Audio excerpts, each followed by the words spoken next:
Good evening, everyone, and welcome to the Orangeville Community Grants Program information session. Thank you to everyone who has joined both in person and virtually. For virtual assistance, the info to join the Teams meeting is in the description box below on the YouTube channel, as well as the call-in information. Once we get to the Q&A portion, you'll be able to ask any questions. I'll pass it off to Patrick for the acknowledgement. Thank you, Rebecca. We'd like to acknowledge the treaty lands and territory of the Williams Treaty Nations and the Mississaugas of the Credit First Nation. We also recognize that Dufferin County is the traditional territory of the Wendat and the Haudenosaunee and is home to many Indigenous people today. These traditional territories upon which we live and learn are steeped in rich Indigenous history and traditions. It is with this statement that we declare to honor and respect the past and present connection of Indigenous peoples with this land, its waterways, and resources. Thank you, Patrick. Here is our agenda for tonight. So we'll start off with introductions, brief background of the program, and the role of HCIA. Next, we will talk about the process, timeline, and what's new in 2024 for the program. Then we will talk about tips to improve your application and close off with the Q&A and discussion and next steps and wrap up. So I'll introduce myself first. My name is Rebecca Medeiros. I'm the Senior Financial Analyst with the town. I've worked here for 3 years and I've overseen the Community Grant Program for that long. And I'll pass it off to Jennifer. Hey, I guess we know who Patrick is. Oh, okay. If you don't. That works better. Yeah, Patrick Kelly. I'm the CFO and Treasurer with the town. I've been here for just over 6 months now, but I do have close to 20 years of municipal experience and administered a municipal grants program at previous municipalities. So I'm here to answer any questions that I can help out with, but happy to hand it over to Jennifer Payne to introduce herself and So I'll go into the background of the program. The Community Grants Program is designed to provide funding to assist with some of the many social, economic, and other benefits that not-for-profit businesses and charitable organizations provide to the Orangeville community.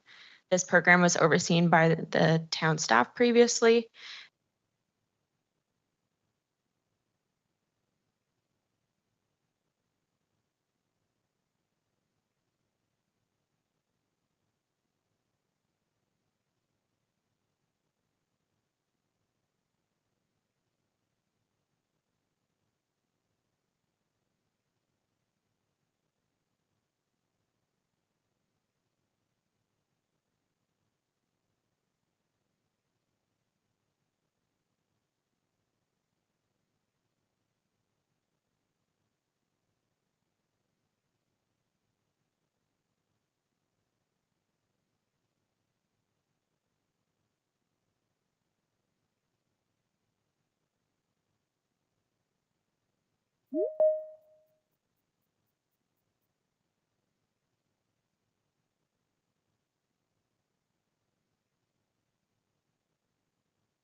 Some messages that the Teams call has no audio. I don't know if we want to pause there. It's good now? Okay, great. Thank you. Sorry about that. Yes, as far as you know, the process should have very little change for you. Hopefully you won't even notice our participation. But I just wanted to start by saying we have no intention of making it harder for folks to access these funds. Our role is really just to provide an arm's length third-party assessment. And as Rebecca noted, the criteria are the same, the application form is the same, and really what's changing is how the applications get assessed, and that's our main role. We're not approving or declining, we're making recommendations, and council has the final word. So I wanted to talk a little bit about and walk you through some of the aspects that we look at when we are assessing as a team. My best advice, just off the top, is just to follow the instructions and fill out the form. Answer the questions as they're asked, and really read through the instructions and follow them to the letter, because that's going to be our basis of assessment for the most part as well. In addition to that, though, I'll walk through some of the key factors that are within your control as the applicant filling out the application, and then some other factors on our side that need to be considered before we arrive at our recommendations. So these elements are generally what we recommend for ways that you can make your best application. We recognize that this year the available funds are not likely to be sufficient for the amount of requests. And so that puts us, makes it a difficult job for us, but we want to make sure that we're able to assess fairly and distribute fairly as well. So the factors on your side, starting with eligibility, and we'll go into a bit more detail on each of these in a moment. We have eligibility, alignment with strategic priorities, benefit to Orangeville residents, purpose, and that's of the organization applying, the plan, and the need being demonstrated for the funds. On our side, we have to consider the amount of funds available overall, the mix of project types and types of benefit to various aspects of the community, the mix of aligned priorities. Now, not all of these are asked in the application, so they're not necessarily going to be receiving a score, but they're aspects that we look at when we're considering the breadth of applications or the mix of recommended grants. The comparative quality, so sometimes it does come down to who has the best application if we have to make tough decisions. We also look at the feasibility of partial funding. So I'll talk a little bit more about that, but there is a possibility that if we're not able to fulfill the full grant, that we'll look at your budget and consider how well you might be able to use partial funding. And we take a holistic approach. So we talk about it in terms of head, heart, and hand scores. So the head is whether your application is thought through well, that you've answered the questions in the application to your best ability, that it's a solid plan, that it's very clear what you're going to do with the funds, and that your budget makes sense. Then we do look at the heart score. This is a group of human beings who are always hoping to find a way to yes. We recognize all the good work that is done in the community, and that if we could, we would approve all of it. But given that we have the difficult task of selecting, then we do apply that sort of holistic lens of the breadth and the distribution of funds across the community and meeting the needs that we know about. And the hand score is, again, the capacity of the applicant to carry out the planned activities and to fulfill that intended impact in the community. The calibration step is one that will be new this year, in that we have a group of assessors who will be each scoring every application themselves. And I'll talk about our process in a little bit as well.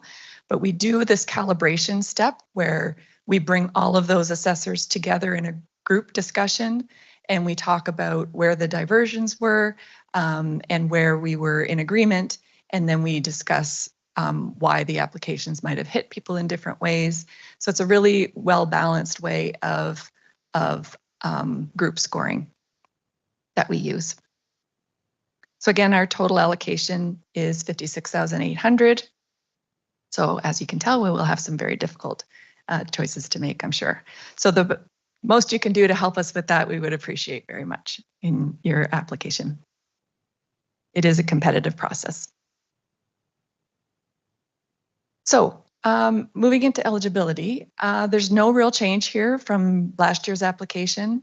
All the eligibility criteria are on the town's website or on that application form on the first page. So all that information is there. We're not going to make up new eligibility criteria, but just note that if you are a for-profit organization, maybe don't apply. Unless you are youth-led. So that's one exception to the requirement to be either a registered nonprofit or registered charity, is that you don't have to be registered if you are a youth-led organization. And that means youth-led, not just youth serving, okay? Just to clarify that. I won't go through each of the bullets in turn, but you'll have that information available to you. So that's the key one. Those are the ones that might end up in a yes-no assessment. Alignment with priorities. This area isn't necessarily asked in the application, but it's always a good idea to strengthen your application if your project aligns with the stated priorities of the town of Orangeville. So those priorities here, actually I have this for Patrick to cover. Sure. No, that's perfect. Thank you. So obviously, as the slide outlines, these are directly from the town's strategic plan. The four main strategic priorities are our corporate capacity, future readiness, community vitality, and economic resilience. As far as the grants program goes, generally, they're mostly aligned to the final two. So I'll read from the strat plan a bit of a description of what we mean by community vitality. So the town of Orangeville nurtures the livability of its community through pride of place and by supporting groups that cultivate positive, supportive connections across society. The town wants to reinforce a tangible feeling of belonging among those who live, work, and play here. So that description of what our strategic goal is when it comes to community vitality might be helpful to align your applications towards if you want to hit that mark as far as alignment with strategic priorities. The second one, economic resilience, is that we want to ensure the resilience of the economy by providing an ecosystem of support and flexibility. We want to meet the changing needs of developers and entrepreneurs and take an active role in economic development. So there may be alignment there as well. But as Jennifer stated, it's not directly within the application to explicitly say, how do you align with the strategic priorities, or I don't believe it's explicitly said, but keeping that in back of mind, while it's not a specific component, it is in the eligibility criteria that the project or initiative should align with the strategic goals of the town. Obviously, we've listed there as well the core values that we abide by and try and follow. Any alignment with that will help to strengthen the application as well. The next slide is a good reference point. So it's the graphic image. Some people say it looks like a turtle with a star in the middle of it, but that pretty much all encompasses in one package what the strategic plan for the town of Orangeville encompasses. So using that while you're drafting your application may help you to be more successful. Thank you, Patrick. So I'll walk through the rest of the elements that we look at in terms of assessing the merits of a proposal. The third is the benefit. So we clearly want to demonstrate that there's a benefit to the citizens of Orangeville and the anticipated community impact. What do you see as a result of your project? Who's taking part in the project? So anytime you can demonstrate the support that others have for your project, that'll strengthen your application. So do you have other participants who will be the main beneficiaries of your program? Do you have support from other organizations? Are you partnering with anyone? Do you have a lot of volunteers engaged in your project? Those sorts of things all show additional benefit to the community and support of others. The purpose of your organization. So we're looking at the organizational profile as a whole.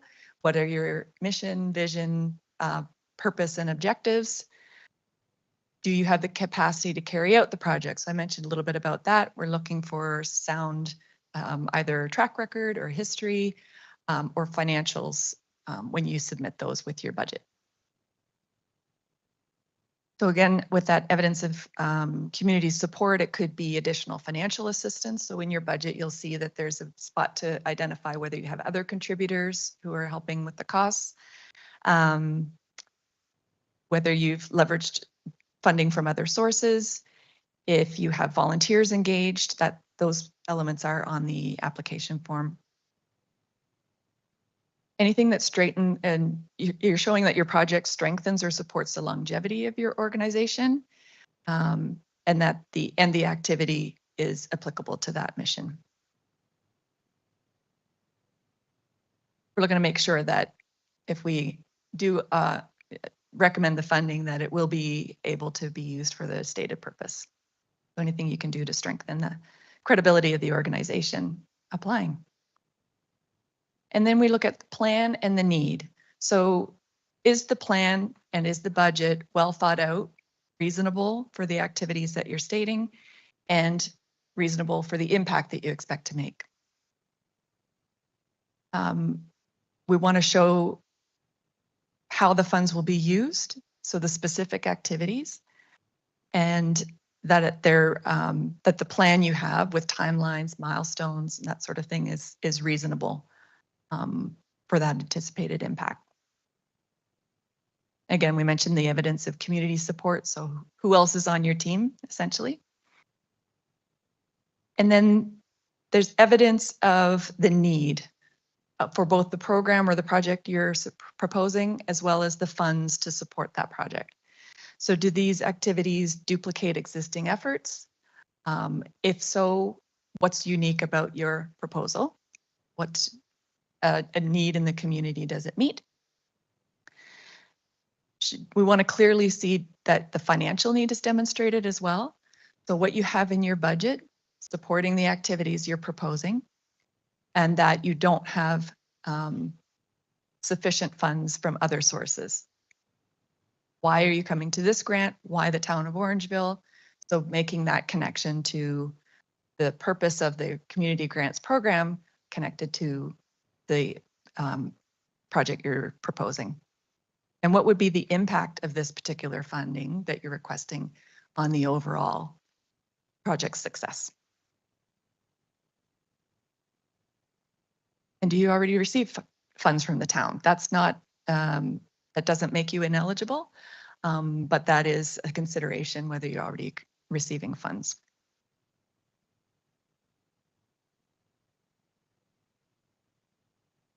So what to prepare? So when you submit your application, the application form is key, but you also want to provide the budget template and fill out as much of that as you can. That's a separate a separate attachment to the email that you'll be sending.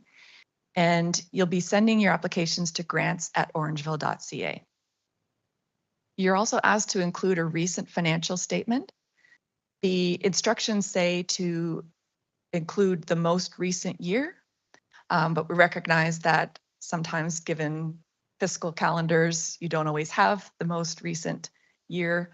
And so if your financials are dated the year before, that they'll still be admissible.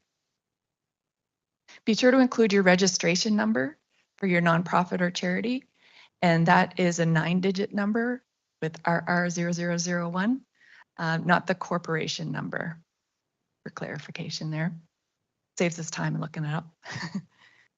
And then any other supporting materials, those are optional, but anything else you feel might strengthen the application. And we're not necessarily looking for marketing materials or your website to go through. We want you to specifically provide the responses to the application questions, but you're welcome to attach any additional materials. And again, that March 31st date is key. So just a little bit about our process, how the HCIA assessment team operates. We start by recruiting our group, 5 to 8 members of the community. We hold an orientation session and a kickoff to the grant round. That includes the terms of reference, and that includes how we conduct ourselves as a group. We do individual scoring, as I mentioned, so each of the assessment team members will assess all of the applications themselves individually, and then we get together, we amalgamate the scores, we look at the averages, and we discuss where the departures were and where the alignment is. We get together to talk about that together, and that's what I mentioned is our calibration step. Then we prepare the report for council and submit that through the treasurer, and it goes on to council for a final decision.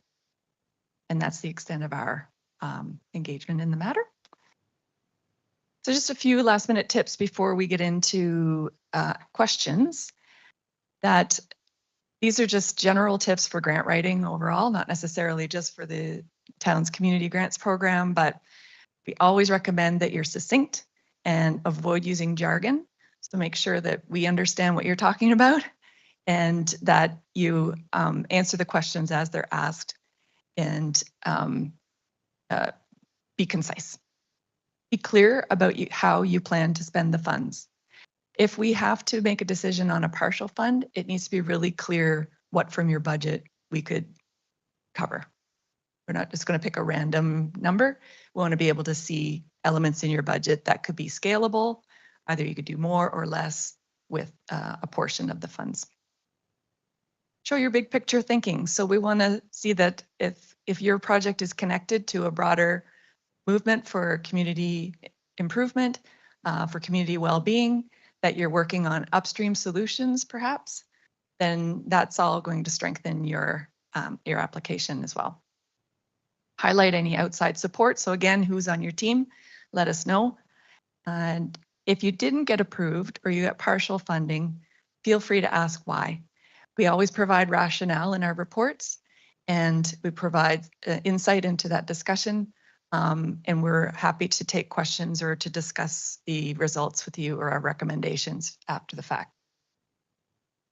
We consider everything very, very carefully, and we discuss at length And so it's always an interesting conversation and a valuable process and a valuable experience for all of us. And we're happy to be held to task and explain ourselves to you if the result isn't as you anticipated. So not to end on a potentially negative note, but just to let you know that if you don't get funded, or even if you do, there are other avenues to find funding for our community locally. And we just wanted to list a few options here. We recognize that one funding stream is rarely the only in our work as community organizations. And so we just wanted to share a list of other possibilities that you may look into for your community project. And now I think we're into questions. So we have compiled a list of frequently asked questions about the program that we've heard from various organizations. So we'll go through those first before we move on to the Q&A portion. So the first question is the criteria for the eligibility the same as it was when the town was running the program? The answer is yes, the eligibility criteria has not changed. However, as noted previously, HCIA will have an in-depth scoring process the town has not previously had. Next question, if we have been approved under the multi-year program, are we allowed to apply for additional funding? Yes, you can submit an application for just the additional funding required and not the full amount required. You would just follow the application process that as we have described, and then note on the application that you have received the multi-year funding. How does my organization get considered for multi-year funding? As noted previously, unfortunately, all multi-year funding has been committed at this time for this term of council. It was provided organizations who consistently apply and receive community grants. The approved recipients were sent their funding at the beginning of February. The multi-year program will open back up once the new term of council begins in 2027, and there'll be opportunity to apply under this stream at that time. Can my organization apply for funding for a fundraising event? Yes. However, if approved, the town should be not recognized as a sponsor, but rather as a contributor to the event. On your application, please show how the event itself is of community benefit. Does HCIA make the final decision on recipients, or will council have the opportunity to adjust the funding? Council will ultimately decide which organizations receive funding and what amounts will be granted after considering HCIA's recommendations. Is Dufferin County's grant process and criteria the same as Orangeville's? Can I receive funding from both? Their process is similar, however, the town's eligibility criteria and policy is different from the county. Currently, there is no stipulation that makes the organization ineligible if you're receiving funding from the county. And lastly, can my organization apply for general operating expenses, or should the application be for specific items? Yes, you can apply for general operating expenses. Your application must outline the plan and budget for how the funding is to be spent. So now we're going to move into our Q&A period. I've added the phone number and conference ID for anyone who wants to call in, and we also have Teams available, so I will just call on anyone if they have any questions.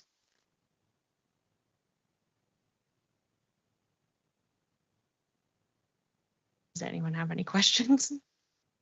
Oh.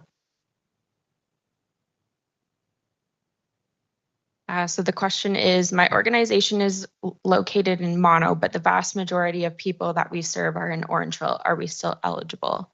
We have also applied for the Dufferin Community Grant. Can we be eligible for both? I would say yes, you are still eligible to apply because you serve the Orangeville community. And yes, you would be most likely be eligible for the Dufferin Community Grant, but the Dufferin Community Grant unfortunately is closed at this time for 2024.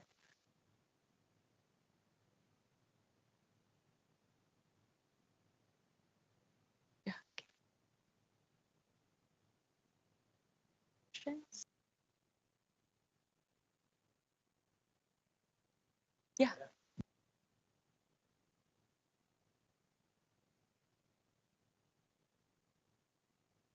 When will the applications be available? They're available on our website right now. Yeah, under the grants portion of the town website. And did I hear you right? The end of March, 31st is when you folks should have the application submitted to you. Okay, and I have another question. I'm interested in a property that the town owns. I don't know what the value is, what they want, what they would look for on a monthly basis. How do we, can you handle that, Pat? I can try to handle it. So I think I'm aware of the property that you're speaking of, and those conversations are best run through our community services department. I believe they'll be issuing some sort of outreach or an RFP for potential uses for that property. But if you're saying to estimate the expenses, it would completely depend on what program you're running out of that facility. But again, you'd have to be successful through an application to utilize that facility. I think that'd be separate and distinct from this specific grants program. Okay, thank you. And lastly, would I'll call myself a tenant, possibly a tenant, would be allowed to take a wage, or would be expected to work for zero through the program?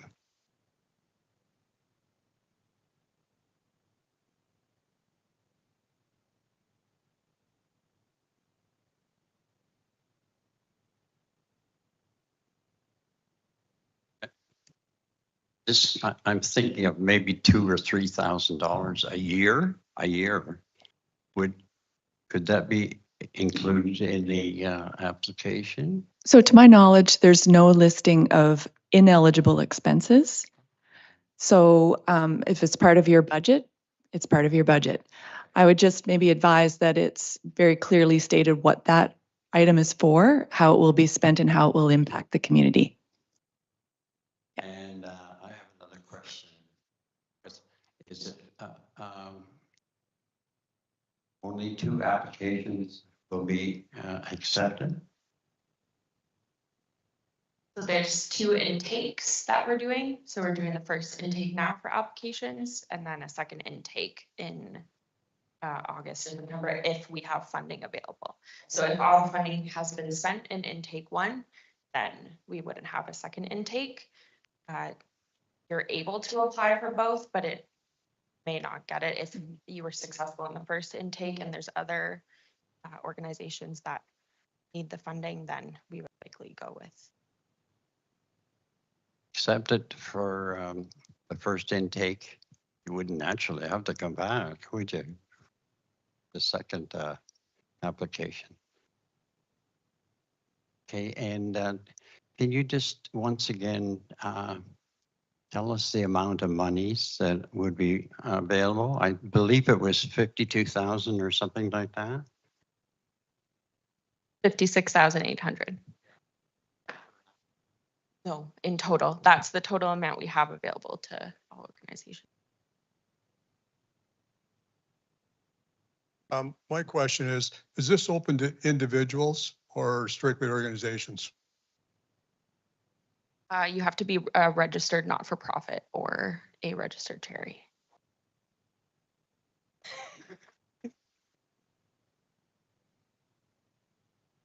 Okay. One thing we've recommended in the past for the Dufferin County process is that you could partner with a registered charity or nonprofit who's aligned with your project plan, and they could be the applicant on your behalf. There's one more question in the chat. So Rebecca is asking if the application is available in online format. If you go to our website, there's a PDF document. Unfortunately, it's not fillable, so you'll have to use your own program to fill it out or print it and on it.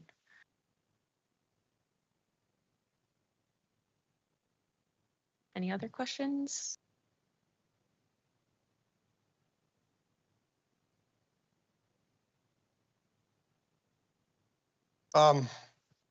Now, could you be a member of a committee or go to a committee? Would that be an organization? Yeah.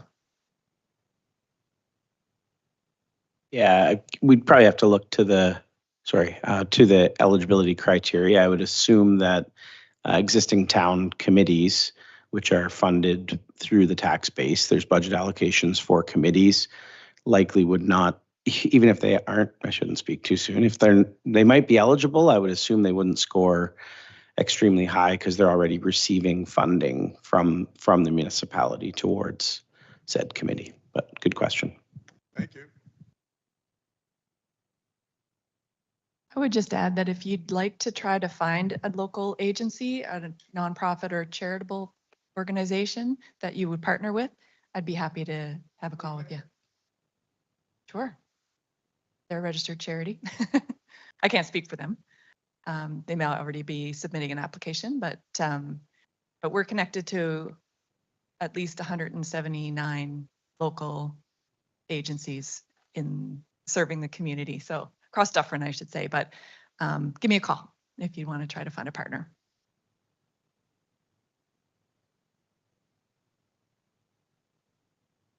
So if there are no other questions, and none from the gallery, I'll just wrap up with a few next steps then. And if any other questions come in, I'll be happy to stay on and answer those. But again, apply by March 31st. The link is on this slide on the Orangeville Town website. Next steps after that, we'll convene our assessment team, which we're selecting right now. We'll present the 2024 report to council for their May 13th meeting.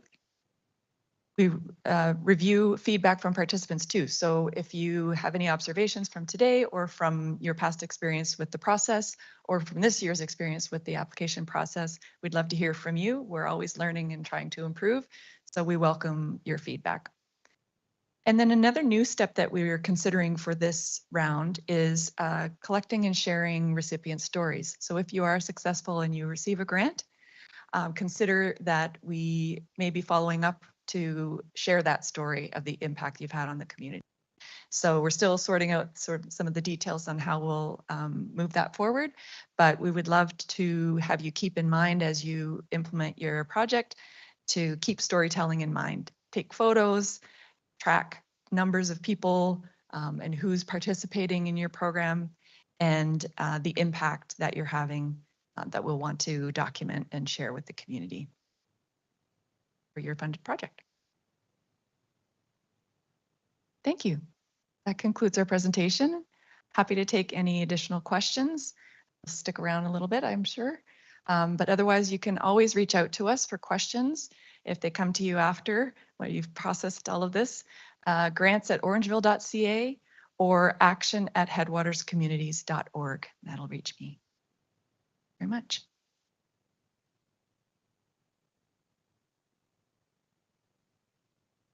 No, we're a virtual organization. Our official mailing address is the DBOT building on Hockley Road. I live in Mono.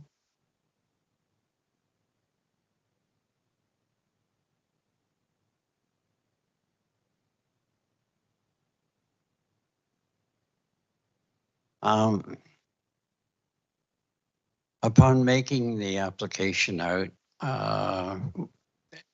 and as I said earlier, the town of Orangeville owns this property. Will it be necessary to make a presentation to the town of Orangeville, like to the council? I'm thinking of possibly April the 8th. Or will it be automatic, like go to the council?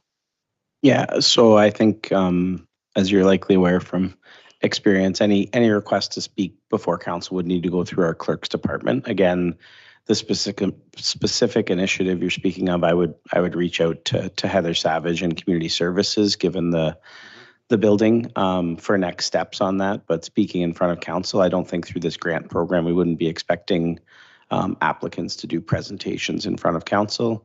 the presentation or the applications go through the process at HCIA and a report comes forward with recommendations from that. But again, if you're looking to speak to council on certain matters, that would go through our clerk's department.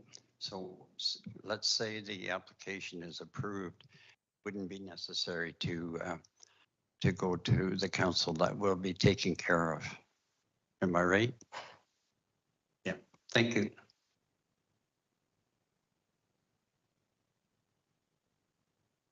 Thank you, everyone.